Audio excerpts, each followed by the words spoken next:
Australia is one of those countries. We share foundational values about liberal democracies and human rights and a worldview that's governed by international law and norms. And Aussies know how to fight. And I like having them in a foxhole if we're in trouble. So I can't think of a better partner. That was US President Barack Obama discussing the prospect of Australian assistance in Iraq. Today we're joined by our guest, Guy Rundle.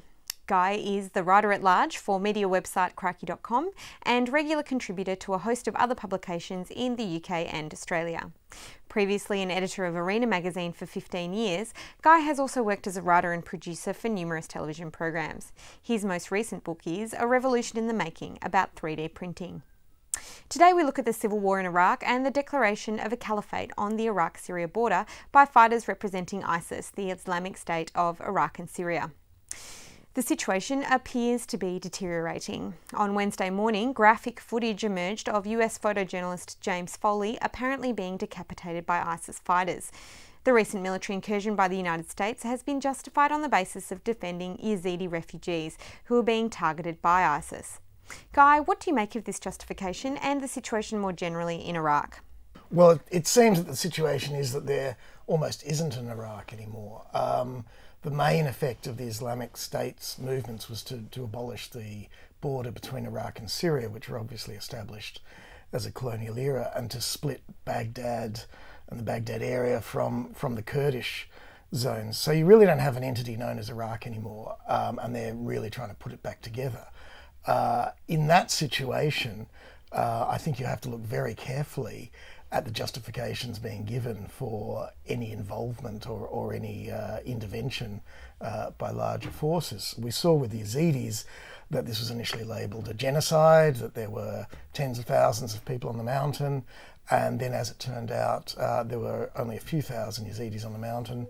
A lot of them had got away into Kurdistan, assisted by PKK fighters and Peshmerga fighters who created a corridor. And there was clearly nothing that resembled a justification for a full sort of humanitarian emergency. So what do you think the impact will be then of the United States taking military action there, both on the ground now, it seems, as well as by air? Well, it's hard to tell what military action it's taking on the ground. It's obviously putting in special forces and advisors, and we all know what those words tend to mean. It seems that the key thing the US is balancing at the moment is it wants to keep the Iraqi state together. So it is trying to work through Baghdad and obviously basically interfering to order that Maliki be deposed finally and fully. But at the same time, it also wants to protect Kurdistan as an autonomous zone for a variety of venal and other purposes in terms of oil supply and that sort of thing. The difficulty for it is the more it supports Kurdistan as an independent entity, the more it contributes to the actual deconstruction of Iraq. On the other hand, if it tries to work through Baghdad, it's clear that none of its supplies or arms are actually getting to the Kurds, who are being starved by the government that's still Shiite dominated. So that's why it seems to be doing one thing and then the other from day to day, working through Baghdad and then working through the Kurds. And as to what's going to happen next, who knows? You talked for a moment then about genocide being used as a justification for military incursions in foreign conflicts by Western powers. You did somewhat controversially support the campaign in Libya, so the no-fly zone originally, which subsequently went on to be a full-scale military intervention. What do you think the criteria is for Western intervention? It seems to me that there's two main criteria for intervention, and one is a genuine genocide or a sort of hyper-violent emergency. And one example of that, I think, was Sierra Leone in the late 90s, where the British did intercede to put a ring around Freetown. That seems to me to have been a successful and necessary sort of campaign. Those are relatively rare.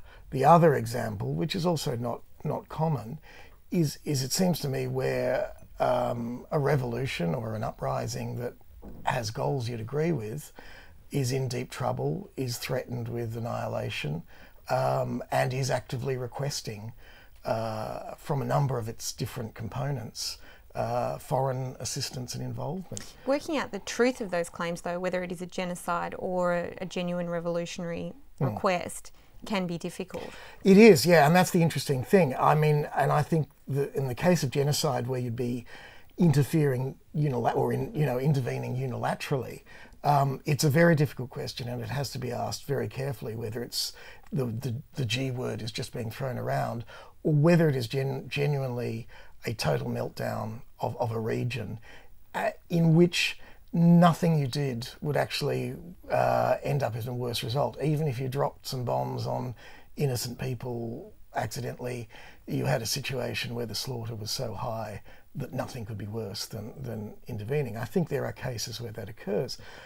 In the case of an uprising, you have an actual more difficult situation, because if someone is actually requesting involvement and assistance, and if they're saying, if you don't do this, we're finished, we will die and the revolution will die, well, then to refuse them actively becomes an act. So you have to actively make a very specific decision. You actually have to say, if someone's making a request to you, then that's a different sort of situation. It's a different sort of moral and political situation to just unilaterally intervening from without. A request for assistance, whether someone's in the street and asking you to help them because they're being beaten up or something like that, is an act of connection between two people or two groups or that sort of thing. And so it always demands that you make a moral choice, that you make a choice of whether you'll assist or not assist, and that's a completely different situation. Can I ask you then, though, how or whether you do take responsibility politically then for what occurs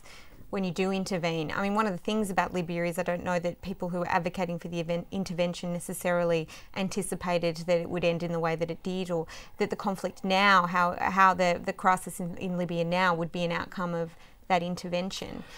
Well, consequences are a difficult question for a moral act, because you can never know what the consequences will be. All you can do is anticipate what the likely consequences will be. That's the first thing. The second thing is, if the people are actively rising up, and if you believe that there are the collectivity of that is a legitimate thing in some way, and that you're not just going from what the self-appointed heads of that sort of uprising say, but you're going from what different groups are saying, then there's a certain question of autonomy about it, and a certain question of not second-guessing someone else's process of liberation. If their belief is that in order to liberate themselves, some air support was essential to knock out Gaddafi's pretty substantial air force, and to slow the advance of his army, then that seems to me a legitimate request. Now, that then means that if the consequences of that were catastrophic, you'd then, yes, have to revise your thinking about what you do. My reading of the Libyan situation at the moment is that people don't, by and large, regret foreign involvement or the revolution. They don't want Gaddafi back. They couldn't anyway, I suppose. What do you mean? Well, I mean, he was brutally murdered by a mob as a... Well, he was killed by, a revolution. I mean, if we believe in revolution, we believe in violence. This was whatever claims Libya had to some sort of socialist, anti-imperialist cachet in the early years of Gaddafi, it was gone by now. This was a broken down, dictatorial, torpid, hyper-violent, decrepit regime, which was cooperating with MI6 in renditions and these sorts of things, as well as running the country as an enormous rape camp. Now, people rose up against that. So they did it. They got on vans and took up guns. They died in significant numbers. They took their one chance for something else to break out, knowing that you often have bad consequences from good actions. So yeah, in that case, solidarity demands that you support what the chance they take. Okay, we've got to take a short break now, but we'll be back to talk with Guy Rundle, perhaps on lighter topics about Tony Abbott and Australian politics after the break.